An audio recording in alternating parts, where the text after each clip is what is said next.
so hard. Now everything is easy 'cause of you. Ladies and gentlemen, welcome back to Thoughts for Rent, Realtors Keeping It Real. I'm Max Zerflu, and today I have the specialist of special guests for the podcast, the one and only Tim McKenna. The really old guy. I've been in the real estate now. I just renewed my license, and they said I've been in this business for 46 years. Is that possible? 46. Is that possible? 46 Holy years. cow.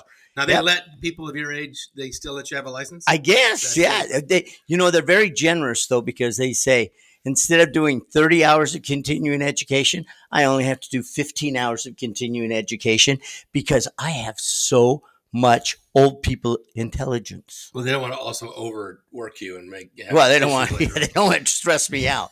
having more than 15 hours might stress me out. So when you get older, they're saying you have more information. Yes. They assume you retained it? Is that evidently. They think my 75-year-old brain is holding on to all that information I've had for 45 years. How about that? Well, I'm sure it's all there in the conversation. Not only is he my real estate guru, but he's also my father-in-law. So he's married. That means he's married to my daughter, Jenni. Yeah, I think they got that. I think that's what that means. But it also means that Tim is very grateful to me because he had a spoiled daughter named Jenni. And now she's my problem. There you go. So there you go. When they got married, I said, her credit cards are now your credit cards. And I'm all the happier for it. But enough about me. Let's talk about you. Let's talk about real estate and you. You say 46 years. So that would be 79 you got in real estate? Yep. 1979. Well, actually, I got it on 80. In 80. In 80? Yeah. Okay. And when you got into real estate, things were probably a little different than they are now. Oh, yeah. No, I mean, it was... it's really funny. First house I ever bought, I paid $9,000 for it. It was a 3-bedroom, 2-bath in Parkdale. Was that before you were a realtor? Or no? That was just before. Okay. Just before I was a real estate agent. And then the second house I bought a house for $16,000. Yeah. Ooh, luxury. It was on a half acre, and it was 3 bedrooms, 2 baths, 2-car garage. And it was on Prince Lane here in Las Vegas. Where was your first house you bought? First house was in Parkdale. It was on Springdale Court in Parkdale. Those are Las Vegas names? Las Vegas. I don't even know where that is. Yeah, it's Las Vegas. It's off of Boulder Highway and Lamb. And Prince is off of Charleston, right? Yeah, Prince was off of Charleston and Nellis. $9,000 you paid for your first house. Yeah, $9,000. I sold it a year and a half later. We fixed it up, and we sold it a year and a half later for $10,500. And I thought I really skinned the cat because I made $1,500. Sure. Now, I assume even then, way back then, you had to get a loan. Is that right? Yes. Yeah. So, do you remember what your monthly payment was on that $9,000? On the $9,000 house, it was $86 a month. How much did you put down? Gosh. I honestly don't remember what we put down. We already established that you have a lot of knowledge. I know it. I'm trying to. Well, I bought so many houses, so I'm trying to figure out that first one. I believe we put $1,100 down. That was our down payment, and then on the second one, on the one on Prince Lane, that's the one I liked. That was. I always liked Prince Lane, and we put down $1,500, and my payment was $125 a month. My interest rate was 3.5%. And I remember it was a conventional loan, which I had no idea what the difference between a conventional loan, an FHA loan, and a VA loan was. Was this the 60s or 70s? No, this is in the 60s. Huh? Well, yeah, it'd be late 60s. Wow. How about HOA? No HOAs? No HOA. When did that come about in Las Vegas? What, HOAs? Yeah. HOAs started not so much. They were there for condominiums, but there really weren't a lot of condominiums until we got to the 80s. Oh, really? So condominiums were the first HOAs. Yeah, condominiums were definitely the first HOAs. There were no HOAs as far as houses, except for Rancho Circle. Rancho Circle, of course, had some. Off of the freeway and over yeah, and that was like the premium. If you lived in Rancho Circle, you were doing well. you were a movie star. There you go. But so eventually, someone said, "Well, we should have HOAs for single family homes too, and we should do that." Yeah, it started to become more popular when people started painting their houses pink and green and orange, and everybody said, "Whoa, wait a second, we want to control this. We want everything to look nice and normal." And I think it came out. Well, I don't think I know. It came out of California. California started the HOAs back in the early '70s. Well, actually, I think they started them in the middle '60s, but I know of in the early '70s.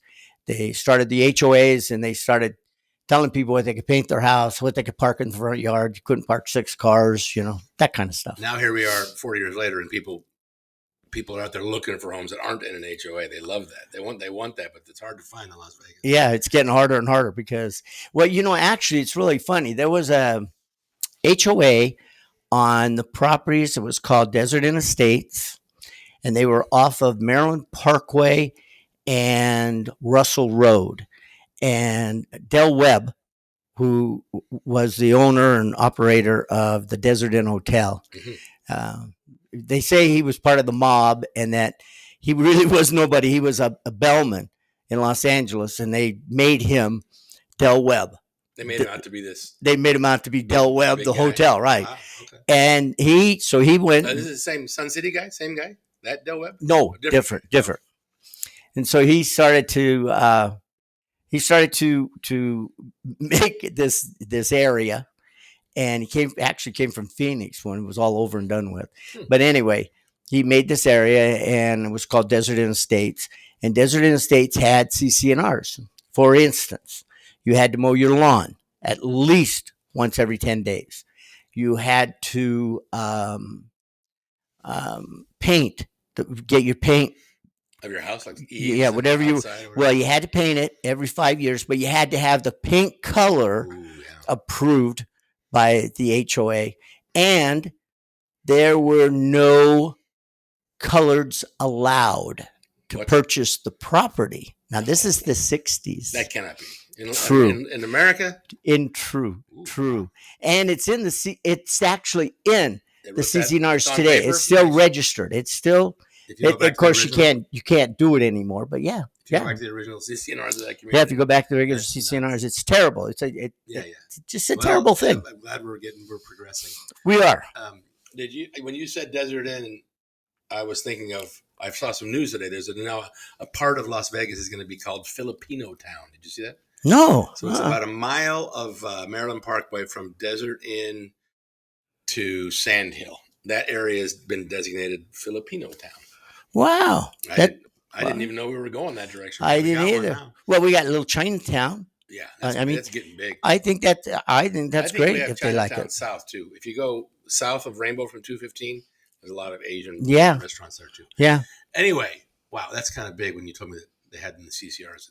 Well, I'm just grateful if they do Filipino Town or they do Chinatown or they do whatever town, that anybody under the Constitution of the United States and the laws of the nation, anybody can buy in there. You don't have to be Filipino. You don't have to be Chinese. You don't have to be anything. You just have Disney, money. Just like Walt Disney said when he opened the gates of Disneyland in 1955, to all who enter these gates, welcome. Yes, exactly. And that's 70 years ago. That's how we are in Las Vegas now. We are much more welcoming today than we were 45 years ago. That's good. Now, I love that. You did mention, Del Webb, and you kind of threw out that word mafia. You've been in Vegas for a long time. You weren't born here, but you've been here. My parents came here. Right? My parents came here in 1954. Do you have any brushes with the mafia? My dad was. He was connected. He was connected. Yes, he came in from Colorado, and he ran the Royal Nevada, which is where the Stardust was, and now the Resorts International is. Okay. And he also ran the Nevada Club downtown, where now I don't even know where the Nevada Club is now. Everything's changed so much. You say he ran it? He was the general manager. Oh, really? Wow. Okay. Yeah. So, we had. And he had brushes with. Yeah. We went out many a times. I remember as a little kid, maybe 7, 8 years old, going out to Benny Binion's place on Bonanza, and my dad would show them how some kind of new mechanisms would work, how you could cut cards For or gambling. or you're purposes. gambling, or a roulette wheel that would stop at the number you wanted to stop at, Ah. which is all illegal now. I mean, all that, none of that stuff exists in Las Vegas today, which Is that which a I'm wink, wink, grateful nudge, nudge for. thing? You think it doesn't exist at all? You think it's Oh, I we don't. got rid of Yeah, all that stuff? yeah. The gaming commission? What happened was in 1958, I think it was 58 or 59, the Nevada Gaming Control Board was legalized, and I remember my mom and dad talking about how they kept trying to catch my dad cheating, Ooh. and because he was very good, and they couldn't find him, they couldn't catch him, and so finally they just offered him a job, and he went to work for George Ullum, who was the first gaming control board. Wow. And he went to work for him, and he said he'd go catch cheaters, but he wouldn't catch them in Las Vegas because they were his friends. He would go up to Reno and to Elko. Oh, okay.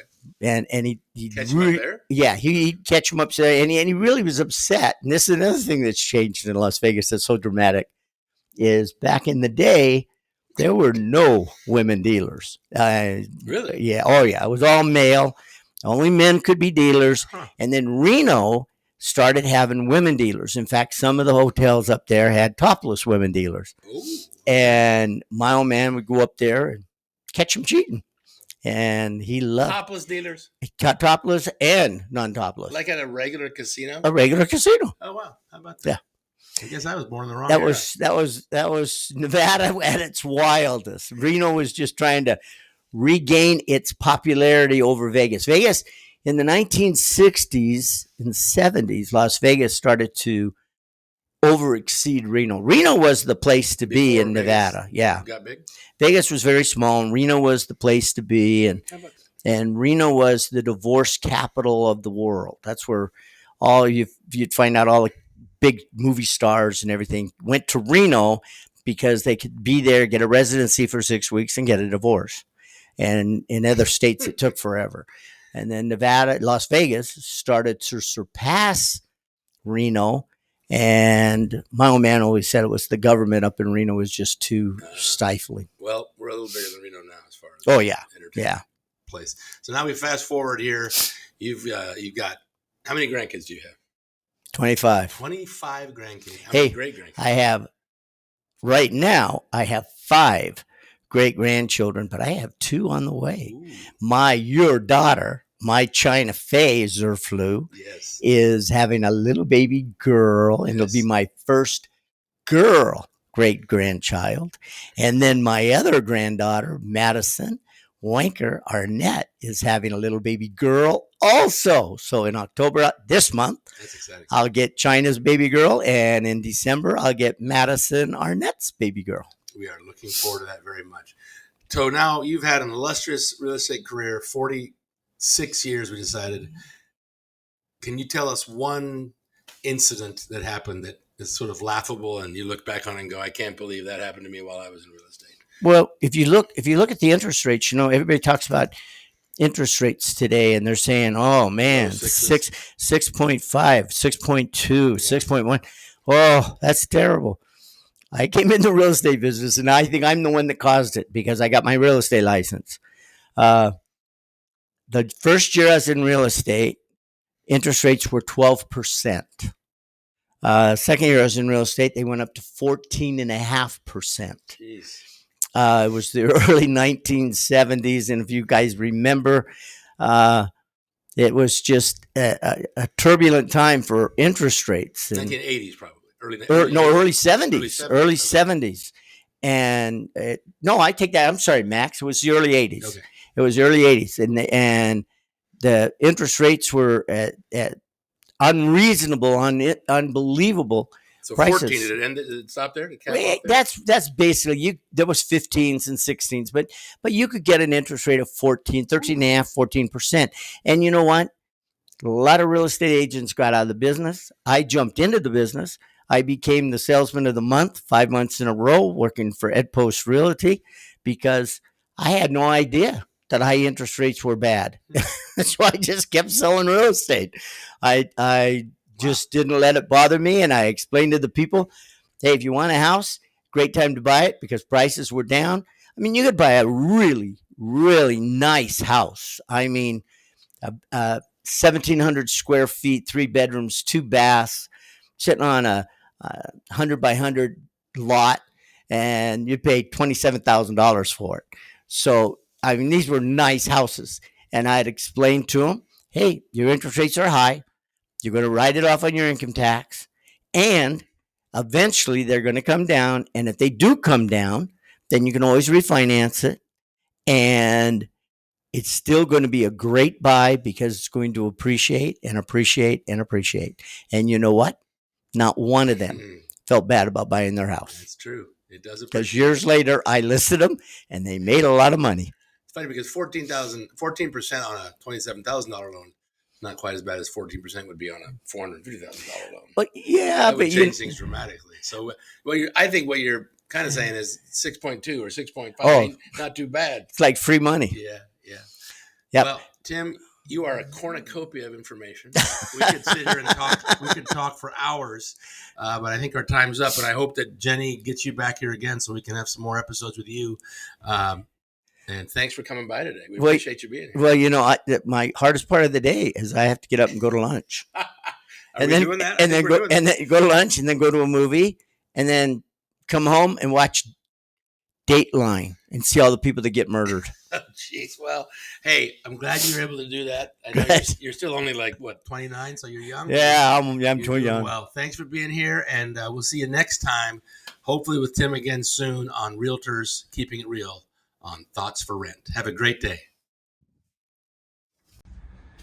Oh, there you go. Sound good? Okay, good. I'll pass over to Ireland. Here you go, Kim. Thanks, Pops.